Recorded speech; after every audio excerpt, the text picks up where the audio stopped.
Visão para jogo de volta para falar do Grêmio de Renato Gaúcho. Se defender é uma coisa, fazer um bloco baixo totalmente ineficiente é outra completamente diferente. E foi o que rolou contra o Palmeiras nessa última rodada de Campeonato Brasileiro. A gente tem lances, a gente tem Matheus Santana que está por dentro de tudo. Vamos analisar esse Grêmio do Renato que está irritando demais o torcedor nesse momento, né, Matheus? O Grêmio foi amassado pelo Palmeiras, né? Contou com uma grande atuação do Marquezinho aí para salvar esse placar mentiroso que foi 1-0, mas o Palmeiras mostrou, né, expôs as deficiências do Grêmio. A gente pode soltar o vídeo aqui para a gente começar a análise de um dos poucos momentos em que o Grêmio conseguiu fazer uma pressão na equipe do Palmeiras. Foi uma pressão desordenada. Ó, vocês podem ver aqui o Bright White, o Soteldo e também o Aravena. O Soteldo sai em disparada para fazer essa marcação, mas aí os jogadores acabam não acompanhando, porque o Grêmio estava num bloco muito baixo. E aí o Soteldo fica pé da vida, fica vendido aqui na jogada e a gente vê o Palmeiras saindo com muita tranquilidade. A gente pode pausar o vídeo. Pode tocar mais um pouquinho, o Aníbal Moreno vai tentar construir um pouco a jogada, a gente vai ter um momento que a gente vai ver que os jogadores do Grêmio... Ó, agora, pode pausar o vídeo aí. A gente tem o Grêmio bem definido aqui num 4-4-2. João Pedro, Rodrigo Eli, Gemerson e também o Reinaldo. Aí aqui a gente tem o Aravena, a gente tem o Dodi, Vila Sante e também o Edenilson fazendo esse ponta pela direita. E aí o Bright White fazendo esse primeiro combate aqui seria o Soteldo também, mas o Soteldo largou a jogada, né? 4-4-1, né? Eu até te pergunto, quando a gente assiste as imagens de o Grêmio tava com um expulso naquele momento, não, o Soteldo que foi e não voltou. E aí dificulta, né, cara? Pra qualquer time. Na várzea já dificulta. Imagina no profissional contra o Palmeiras fora de casa. A gente pode até dar um play no lance para acompanhar a sequência da jogada, porque o Palmeiras vai tentar circular essa bola, a gente vê o Estevão bem aberto e a gente vê que o Palmeiras tenta, num primeiro momento, fazer cruzamentos na área. Aí favorece um pouco o posicionamento do Grêmio e a gente até destacou. Pode voltar um pouquinho? Volta um pouquinho nesse posicionamento que é interessante também dos volantes do Grêmio. Pode voltar um pouquinho mais. Enquanto você... Na verdade, voltar, não avançar, isso, volta, pra gente acompanhar os volantes do Grêmio. O Dodi e o Vila Sante, eles estão muito sobrecarregados, essa é uma tônica do Grêmio nessa temporada e na temporada passada também, porque os volantes do Grêmio, eles acabam tendo que cobrir uma área muito grande do campo e não dão conta com as movimentações do Palmeiras, né? O Palmeiras faz inteligentemente aqui. Aí, pode pausar aí, esse é o momento perfeito. Dodi, Vila Sante tendo que fazer essa cobertura numa área muito grande aqui e os jogadores do Palmeiras se movimentando e conseguindo deixar eles em maus lençóis. É uma área muito grande, os jogadores apenas 2 jogadores fazerem essa cobertura. O Palmeiras, o Marcos Rocha está com a bola aqui, toca a bola no Estevão, ataca e já começa a deixar o Grêmio preocupado e totalmente desbalanceado, né? Fica completamente inferioridade numérica, né? Você tem Dodi e Vila Sante, o Palmeiras tem 1, 2, 3, 4 jogadores atacando essa zona. O Bright White não está participando da marcação, nem tá o Soteldo, né? E aí, por exemplo, ainda não voltou, né? Lá do outro lado tem o Estevão marcado, mas logo ao lado dele não tem marcação. Então, assim, é uma situação de que inferioridade numérica é sempre complicado. Tudo bem, você tem inferioridade no meio para você abastecer a linha defensiva e inibir, evitar que a bola entre nos cruzamentos. Tudo bem. Mas quando essa bola sobra, acaba acontecendo problema, né? E por que isso acontece? Porque essa linha de 4 do Grêmio aqui, ela conta também com os pontas tendo que baixar muito. E aí sobra os 2 volantes aqui no meio. E aí eles ficam muito sobrecarregados nessa área com as movimentações do Palmeiras. Pode soltar o lance porque o Palmeiras vai tentar fazer alguns cruzamentos. Quando o Palmeiras tenta fazer esses cruzamentos, a zaga do Grêmio, que está bem povoada aqui na entrada da sua área, consegue tirar. Mas, quando o Palmeiras coloca essa bola no chão, aí sim o Palmeiras consegue envolver os jogadores do Grêmio, porque, novamente, são só 2 jogadores marcando. Aqui fica claro, ó, os pontas desceram, o Grêmio tem 6 jogadores, mais os 2 volantes. E agora o Soteldo aparece na jogada. Agora o Soteldo voltou a marcar. O Palmeiras tenta circular novamente, cruza mais uma bola, não dá certo, porque o Rony também não vai ganhar ali no meio do Rodrigo Eli e do Gemerson. E agora o Palmeiras começa a fazer uma jogada um pouco mais inteligente. O Murilo solta a bola no Caio Paulista, o Caio Paulista devolve no Felipe Anderson, e aí novamente, agora sim, o Grêmio com todos os seus jogadores dentro aqui do seu campo defensivo, muito próximo da sua área, o Grêmio que praticamente abdicou de jogar nesse jogo, né? Marcou muito, num bloco muito baixo. E aí o Palmeiras coloca a bola no chão e a gente circulou o Vila Sante. Pode dar um pause no lance?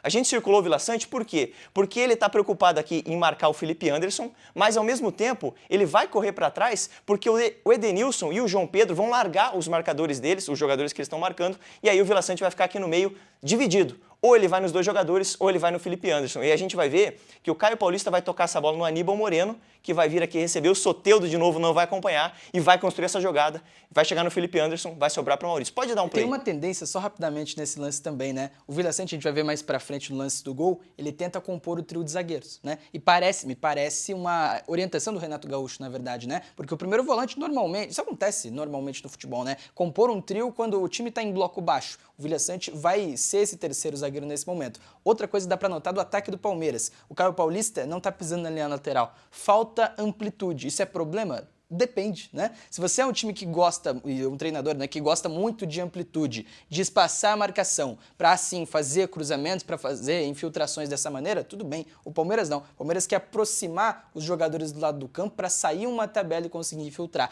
Tanto com o Caio Paulista desse lado, quanto também com o Estevão do outro lado. Dá pra ver quando a bola vai lá pro outro lado, que o Estevão também não tá pisando na linha. Não tá tanto em amplitude quanto poderia ou deveria estar, né? Então é bem interessante. O gol, e essa jogada, por exemplo, sai dessa maneira, né? E a escalação do Palmeiras já indica, né, que o Palmeiras quer povoar o meio-campo, jogar e fazer tabelas curtas. O Abel entrou com o Felipe Anderson aberto, mas é um jogador que tem tendência a vir para o meio. Sim. Também entrou com o Veiga e também com o Maurício, né? Então são jogadores ali que circulam muito bem, trabalham muito bem a bola e, logicamente, com 2 volantes apenas marcando aqui toda essa faixa aqui central, como dá pra ver bem, aí fica muito difícil, né? Foi o maior armado do Grêmio, né? Maior armado do Grêmio e nesse momento aqui, ó, o Soteldo aqui preocupado, porque esse jogador aqui, o Aníbal Moreno, era a marcação do Soteldo. Depois, quando o Aníbal Moreno tá aqui, aí já era. Pode soltar o lance aí que você vai ver que a bola vai entrar no Aníbal Moreno. Aí pode pausar. Nesse momento. Edenilson, João Pedro largaram os marcadores, o Vila Sante estava preocupado aqui com o Maurício e também estava preocupado com o Felipe Anderson, mas esse tempo que ele ficou ocupado foi o suficiente para o Felipe Anderson dar um passinho, sair da marcação e já dar um passe de primeira. Ele que é um cara muito inteligente, o Maurício vai receber a bola em ótima condição para finalizar. Pode soltar o lance, esse lance não foi gol, o Marquezinho fez uma ótima defesa, mas mostrou muito das fragilidades do Grêmio. Agora sim a gente vai ver o lance do gol. Para apontar, viu, Matheus? Pode pausar, então. 33 cruzamentos para o Palmeiras na partida contra o Grêmio, 27% de aproveitamento. É um bom aproveitamento, sim, mas é muito cruzamento também. Então, principalmente com um time que tinha o Rony como uma referência do ataque, que não é um 9 de referência, né? É interessante a gente ver que o Palmeiras cruzou demais até a bola, apesar de armado para ter essa bola, para combinar no meio campo, né? Então é bem interessante, cara. É interessante como a tendência, talvez negativa desse time do Abel, seja cruzar bola demais, mesmo que ele tenha armado para jogar de uma maneira que não é essa, né? É bem interessante. E outro ponto para a gente destacar também, falando do lance anterior, é que o fato do Grêmio ter muita gente na última linha, a gente viu ali no momento que tinham 6 jogadores e apenas 2 jogadores no rebote, fazia com que essa bola cruzada sempre sobrasse um segundo lance para os jogadores do Palmeiras. Foi o que aconteceu no outro lance. É mais de 1 minuto aqui com o Palmeiras em cima do Grêmio e essa foi a tônica de todo o jogo. Por isso o Grêmio teve tanta dificuldade. Agora, nesse lance do gol, a gente vê que o Aníbal Moreno, que está aqui, é quem lança essa bola para o Dudu. O Dudu, ele tem um 1 contra 1 muito forte. Mas o Aníbal Moreno, a gente pode falar da marcação passiva do Grêmio. Esse lance começou no impedimento que o Bright White teve lá no campo ofensivo. O Aníbal Moreno recebeu essa bola dos zagueiros e saiu conduzindo até a intermediária ofensiva sem marcação. Então o Grêmio não deu esse combate. Deixou para dar esse combate aqui, ó, na intermediária defensiva. Aí o Aníbal Moreno já lançou essa bola no Dudu. E o Dudu para cima do João Pedro. O João Pedro não tá numa temporada muito legal. Ele acaba se sobressaindo, né? Vai usar o seu drible. E aí a gente vê que o Vila Sante vai ser um cara fundamental nessa jogada, que acaba cometendo um equívoco, mas eu também acho que foi mais por orientação. Parece que é um padrão desse time do Grêmio. Sim, sim. Pode soltar esse lance. Aqui. Vila Sante aí. E a gente até aqui percebe o Reinaldo juntamente com o Estevão. É o Estevão que vai acabar fazendo gol no rebote, né? O Reinaldo acaba dando uma dormida. Pode voltar um pouquinho o lance? Aqui a gente tem o símbolo dos nossos parceiros da Prometrics. A gente consegue voltar um pouquinho o lance porque o Dudu, o Vila Sante, ele acaba se posicionando, ele sai do meio-campo para compor essa última linha e dar todo o espaço que o Dudu tem ali necessário, né? Que o Dudu precisa, na verdade, para cortar para o meio e fazer o chute. E daí desse chute sai o rebote para o Estevão ali, que faz o gol da vitória do Palmeiras. Exatamente esse movimento. Pode dar o play, o Dudu vai vir para o meio, o Vila Sante está aqui. O Vila Sante vai entrar com uma ponta flecha. Pode pausar. Aqui. O Vila Sante é que está aqui. Para fechar essa jogada aqui, você tem uma opinião um pouco diversa, né? Eu discordo dessa, mas assim, entendo de onde vem. Porque assim, o Vila Sante realmente estava posicionado para cá e faz esse movimento de entrar. Como ele fez também no lance anterior que a gente viu, né? É a orientação do Renato que ele faça isso, que ele compõe um trio de zagueiros. Agora, quem deveria estar ali também? O Dodge. O Dodge não tá, o Dodge estava posicionado. E aí que me pega, porque... O PP, né? O PP... Você dá a origem do lance quando você fala que saiu de um impedimento do Grêmio lá no campo de ataque. Então o Grêmio estava em transição defensiva?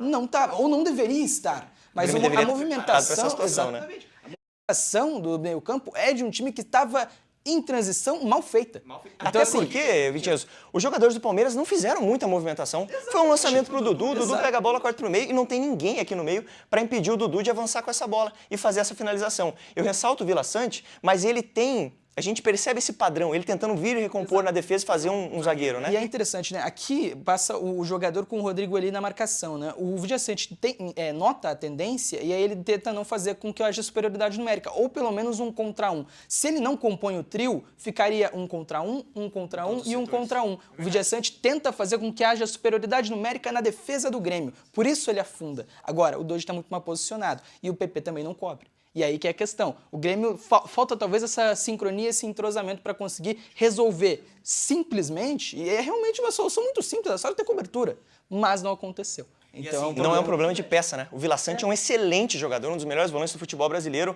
e a gente pode ver... O Dodi não é.